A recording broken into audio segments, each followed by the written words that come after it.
And Senators, thank you again, and thank you for President Trump. I'm joined today by my beautiful wife of more than 26 years. April is the mother of our 5 children. Midshipman First Class Gabriel Cow, a senior at the United States Naval Academy. Grace, Claire, Evelyn, and Liam. Like so many military spouses, April endured multiple moves across the country and overseas. She gave birth to our first child while I was deployed for the invasion of Iraq. During my deployments, she was both mother and father, as well as handyman, nurse, teacher, and coach.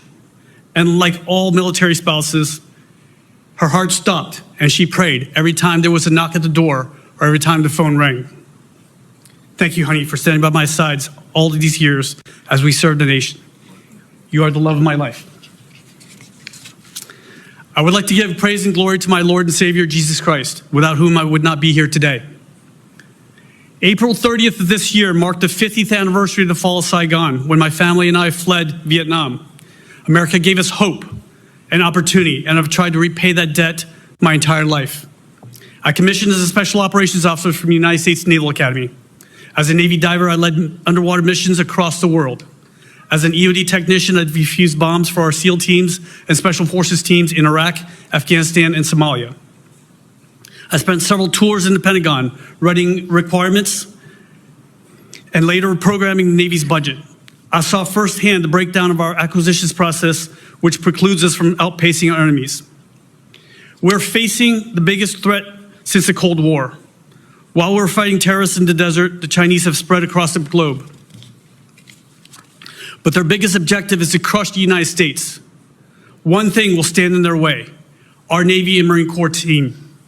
We are America's 911 force, capable of being anywhere at any time as a carrier strike group or as a Marine Air Ground Task Force.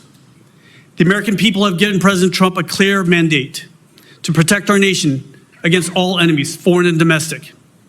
President Trump has empowered everyone in the Department of Defense, from Secretary Hegseth down, to achieve one clear task: peace through strength.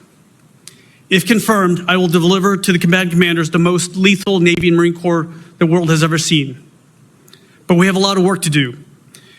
Years of neglect and mismanagement have resulted in ships that cannot get underway, aircrafts that cannot fly, and submarines that cannot dive, because we chose to defer maintenance as a cost-cutting tool. Military bureaucracy and the acquisition process have slowed down the production of not only ships and submarines, but also bombs, missiles, and torpedoes. Recruiting and retention fell because we chose to prioritize the individual over unit cohesion. We must restore the warrior spirit that my generation relied on as the core of our ethos. We must restore America's fighting force. Senators, we have a generation eager to serve and sacrifice for this nation. They grew up in the digital age where technology evolved at quantum speed. They deserve the best training and weapons available. Their intrinsic desire to solve problems using technology should not be stifled by red tape. I ask this Congress to embrace bold new ideas and be ready to move out with a purpose. We cannot solve the problems of tomorrow with the solutions of yesterday. Take it from this warrior. War must be the last resort. But if war comes, let it be swift and decisive. If confirmed, I will work with industry to build capacity in ship, aircraft, and submarine production. And where capacity falls short, our capabilities in electronic warfare and hypersonic weapons will overcome.